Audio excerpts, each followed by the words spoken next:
Bonjour et bienvenue dans cette vidéo dans laquelle nous allons apprendre à utiliser un tableau de conversion pour convertir des unités de longueur, de masse ou de capacité.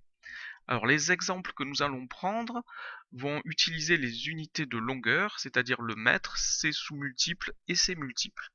Et la première conversion que nous allons faire, il s'agit de convertir 623 cm en mètres.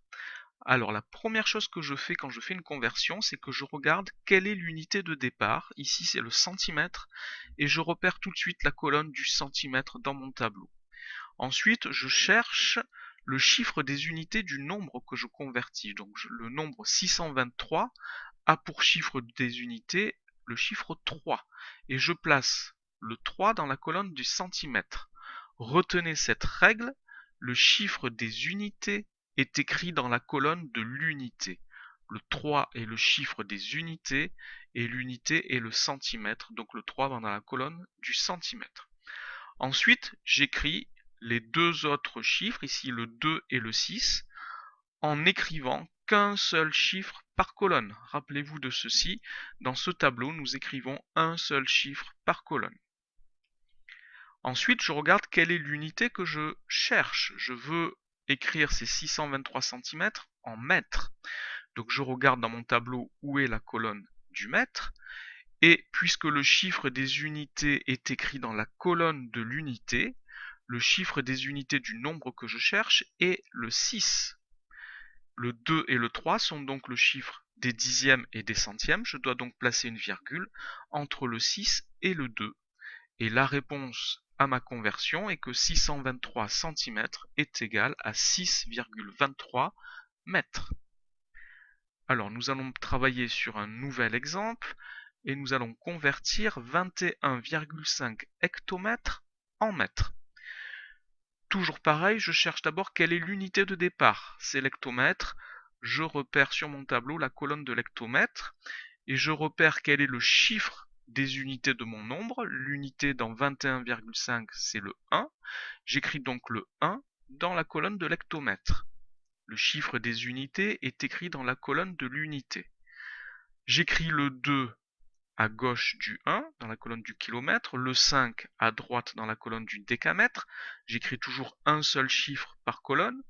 Ici, je n'ai pas besoin de noter la virgule. Elle me gênerait ensuite pour la suite de ma conversion puisque la virgule va se déplacer quand je vais changer d'unité. Donc inutile de l'écrire pour le moment. Je veux faire ma conversion en mètres. Je repère donc quelle est l'unité, la colonne de l'unité du mètre dans mon tableau, comme ceci.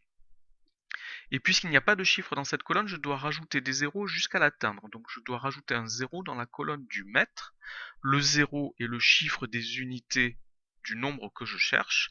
J'ai donc ma conversion, 21,5 hectomètres est égal à 2150 mètres. Ensuite, je vais faire une nouvelle conversion. Je vais convertir 9,5 décimètres en décamètres. Je regarde quelle est l'unité de départ, c'est le décimètre. Je repère la colonne du décimètre dans mon tableau.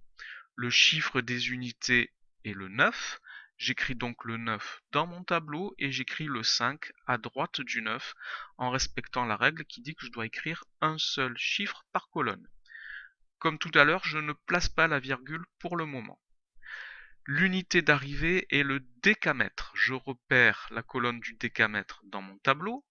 Il n'y a pas de chiffre décrit dans cette colonne, je dois donc rajouter des zéros jusqu'à atteindre cette colonne. Je dois rajouter un 0 dans la colonne du mètre et un 0 dans la colonne du décamètre. Ce 0 que je viens de rajouter dans la colonne du décamètre est le chiffre des unités, puisque le chiffre des unités est écrit dans la colonne de l'unité. Je dois donc placer une virgule juste après, et j'obtiens ainsi ma conversion. 9,5 décimètres est égal à 0,095 décamètres. Nous allons réaliser une dernière conversion, 0,02 km que je vais convertir en décimètres. Alors, je commence par regarder quelle est l'unité de départ, c'est le kilomètre. Je repère la colonne du kilomètre dans mon tableau. Le chiffre des unités, c'est le 0. Je vais donc placer le 0 dans mon tableau dans la colonne du kilomètre. Et je place les deux autres chiffres, le 0 et le 2 dans mon tableau de conversion. L'unité d'arrivée de ma conversion est le décimètre, je repère la colonne dans mon tableau. Il n'y a pas de chiffre décrit dans cette colonne, je dois donc placer des zéros jusqu'à l'atteindre. Donc un zéro dans la colonne du mètre et un zéro dans la colonne du décimètre. Ce dernier zéro est le chiffre des unités de mon résultat. La réponse est donc que 0,02 km est égal à 200 décimètres. Les deux zéros qui précèdent le 2 sont des zéros inutiles, je ne les écris pas. Voici donc pour 4 exemples de conversion. L'usage du tableau pour le gramme et le litre sont exactement les mêmes. Donc il suffit de savoir utiliser un tableau pour savoir utiliser les trois. Voilà, merci d'avoir regardé cette vidéo.